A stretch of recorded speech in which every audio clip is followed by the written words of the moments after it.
Trina Myers. I am an intuitive abstract artist and an Emory trained health coach. So I've been an artist my whole life. My dad's an artist, and it just naturally has come to me. And you know, I've been drawing and painting and worked with my dad. He had his own art business when I was in college, so I worked for him and helped with murals, airbrushing. We did vinyl, and that was before the Cricut.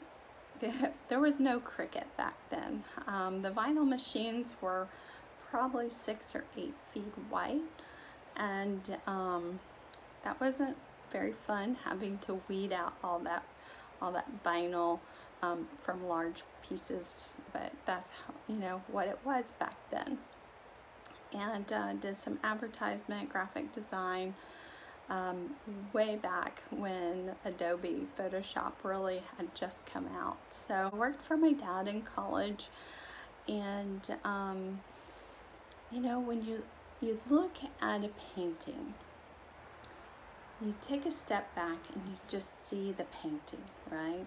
It's beautiful. But then when you get a little closer to it, you can see the brush strokes. And everyone has a brush stroke to their painting. So we're going to talk a little bit about that, because my brush strokes to create my beautiful painting was full of over a decade of misdiagnosed immune deficiency, living in a toxic relationship to the point where I was diagnosed with post-traumatic stress disorder, living on welfare, recovering from a whiplash from a roller coaster ride. All these things create emotion, and it develops who we are, right? And so those are my brush strokes of my painting. And with this misdiagnosed immune deficiency, I kept getting diagnosed with fibromyalgia, and was in a lot of pain. There were days that I didn't know if I was going to be able to get out of bed. There were days that I had to walk along the hallway and hold on to walls or whatever was around me, because I never knew if my legs were going to just give out on me. And I had doctors after doctors telling me that this was just the way it was going to be, and I had to learn how to adapt to it. But I don't give up that easy. I had hope, and I knew that there was an answer. And so I fired many doctors, and I hired just as many, trying to find the answers, trying to find those brush strokes in my beautiful painting. So after a decade, I finally had a doctor to listen to me and did a simple blood work to find that I have an immune deficiency. So now I get monthly infusions. So if you've ever heard about donating plasma, I know right now the radio is really hitting hard on it, because those of people like me, we depend on that plasma to give us an immune, to be able to have a barrier against the common cold, flu, and yes, COVID. So I have a port, and I get that infused on a monthly basis. Oh, yes, I don't give up that easily. So, and I'm glad that I didn't, because through it, what I learned is to have a voice for myself. But during that time, I, started to wonder, was this all in my head? Because the doctors kept telling me all my blood work was normal. But I just knew, I had a gut feeling that wasn't normal. And so I kept going to my canvas. I would go to paint to just escape from it all. I would draw, I would paint, and this is where I found my voice, and I found my story, and I found, well, actually, my platform found me, Emotional Wellness. In 2014, I started teaching fun painting classes. And I would do birthday parties, retirement parties, you name it. I mean, from little tiny tots all the way up to seniors in their 90s. And it was fun, but it just didn't fill that, that desire that I had. And so in 2017, I started working with resident physicians.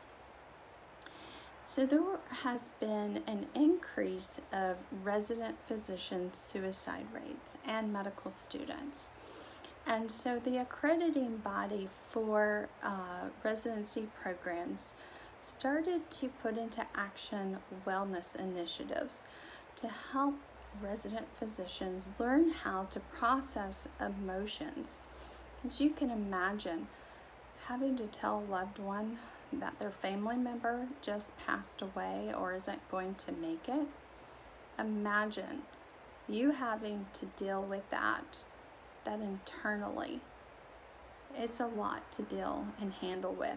If you can just imagine your own emotions and amplify that for a physician, because they're taking on the emotions of their patients as well. And so I started working with the resident physicians, doing the fun painting classes. And if you personally know a physician, you'll know they're very type A. And they didn't enjoy it as well, like the unknown. And so what I did is I also went through Emory's health coach program, where I learned how to help others process their emotions, work through it, set goals, and achieve them. And so I took that training with my art background and I combined them. And I created emotional wellness workshops for the residents. And it's a very abstract way of creating a piece of art, but also releasing emotions. And they loved it.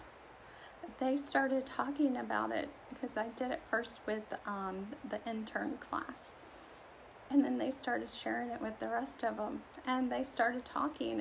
And then the next class, when they first started their intern year, had already come up to me and said they were looking forward to it. And that was in the spring. So I realized that I hit something. I hit gold. I knew that there was something there. But I had to do a workshop in the fall and the spring. And I had to do it for 3 years. So one workshop wasn't going to cut it. So I had to create 4 different workshops. And all of them were abstract, because that's what they connected to. They were able to release those emotions that they had held inside. So it wasn't just their emotions, it was their patients' emotions as well. And so I knew that if this is something that I could work with them, this would also work with others as well that are dealing with emotions and stress. Because for the longest time, I was keeping those emotions inside. And over time, my muscles had become so tight in my neck and my back. I would have migraines after migraines. And not realizing it was because I was holding in those emotions. And I tell you what, ever since I started doing the emotional wellness workshops, it's really helped me as well with processing those emotions. And the color theory is all about how colors impact your emotions and how you react to different colors. So we've got the color theory code to help you process your emotions, whether it's stress, anxiety, fear, anger, and it's just a great way to just release your emotions. Now, I have been working not only with resident physicians, but medical students. And I've done a lot of self-care and self-involvement and learning. And so what I've done is I've put together all of what I've learned to help others. And I have several books, but this is the one that I really wanted to talk to you about tonight. This is my Empowered, Your Self-Care Journal. And I have a lot of creative mindset activities in this journal to help you process those emotions. And I will put the link and this is available on Amazon. You can search me, Trina Myers. It may actually be Trina J. Myers on there. And look for Empowered. I'm really big about symbols and numbers, so you'll find it does have a special pricing on there based on those numbers. But tonight, what I wanted to do is to take just a real quick time and talk about site designsbytrina.com. I also have links on there how to purchase my book as well. But I wanted to just do a quick activity with you that is from this book. One of the things I talk about, and I even have on my podcast, is called the Pomodoro Technique.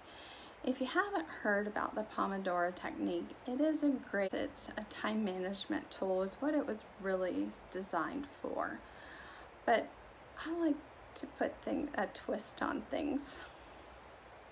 So the Pomodoro Technique, the way I look at it is you work for about 20 minutes, set a timer, and then you do something creative for 5 minutes.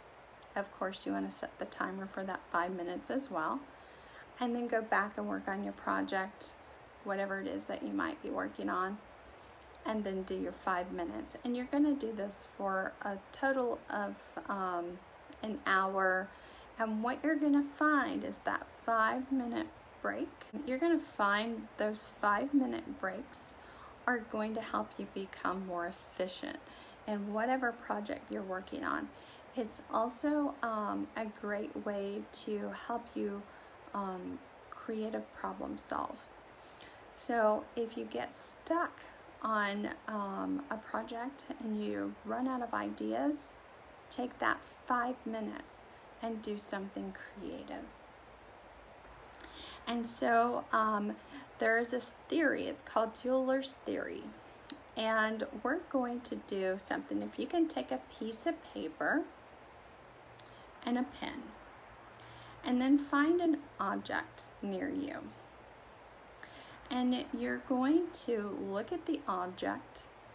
You're not going to look at the paper, but you're going to draw that object without lifting your pen or pencil off the paper.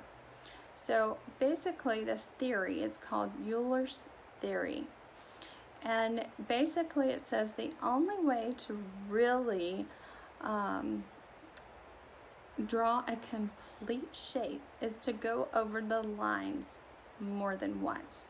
So the main idea is to continuously draw without lifting your paper or your pen off the paper. So it's okay that you go over a line multiple times in order to draw whatever object that it is that you're going to draw. So for time's sake, we're not going to do it for very long. Set the timer for 2 minutes. I'm going to ask you all to draw whatever object it is. Okay, and you're not going to look at your paper. This is going to be a blind contouring drawing. And what this is going to do, it's going to help you train your eye and hand to work together, because you're going to use your sight and touch. And the contouring drawing's purpose is to look at the bigger picture and help you focus more closely and be more observant on the lines of the subject that you're going to draw. Okay? Let me know when you're ready and start the timer. All right. For 2 minutes, draw that object. And while you're drawing, one of the things that I like my clients to think about, this is a mindfulness activity. Let the sound surrounding you fade out. Let your mind focus on that object in front of you. Is there a reflection? Are there particular shadows that maybe you haven't seen before? Is there a texture to what you're drawing? Maybe there's a sharp edge to that object that you've never paid attention to. Maybe there's a slight roundness. All right, time. How many of you were able to draw something that was similar? Doesn't have to be exact. When you were drawing, and I was starting to talk about these details of the object, did you notice things that maybe you haven't noticed before? And that's the purpose of this particular activity. Because sometimes we get wrapped up in the hustle and bustle of what we're doing, whether it's a project, maybe it's getting ready for dinner, and we forget the details in front of us. Now, I didn't draw, but I was paying attention. The main purpose was to, one, be more mindful of what you were looking at. Like for me, I had this water bottle in front of me, and I didn't notice that there were ridges here. But in between each of the ridge was a solid area that didn't have a ridge. And I didn't notice that it's almost in a wave motion, that these ridges on the bottle. So it was like it's imitating the movements of water. When you're drawing, you can also listen to the sound of the pen or pencil on the paper, which also adds another dimension of relaxing and letting those emotions out of your body onto the paper. The next activity, we're not going to do another activity tonight, but on top of that, so that was a blind contour. The second one would be a continuous line contour drawing where you're actually looking at it, at the paper and your object. So then it will look a little bit more like that object. But the blind contouring drawing is actually a great way to warm up your day if you take 5 minutes before you start working anything. And do that, find an object. You will find that you are more focused and open-minded to the projects that you have to face for the day. that is what I wanted to share with you about how to release anxiety, stress, any emotions. Instead of getting them trapped in, you're going to let them out and find creative ways to do it. I have several more activities like that in my book, Empowered, a Creative Mindset Journal. Tons of different activities in there, and I do talk about the Pomodoro technique in there, as well as some other things as well. So I hope you enjoyed that. Thank you all for your time and spending some time with me tonight. And you know, if you have questions, you can always put them in the comments below and I'll answer them later. All right. Thank you guys. You have a wonderful evening, and I hope to see you again soon. Bye.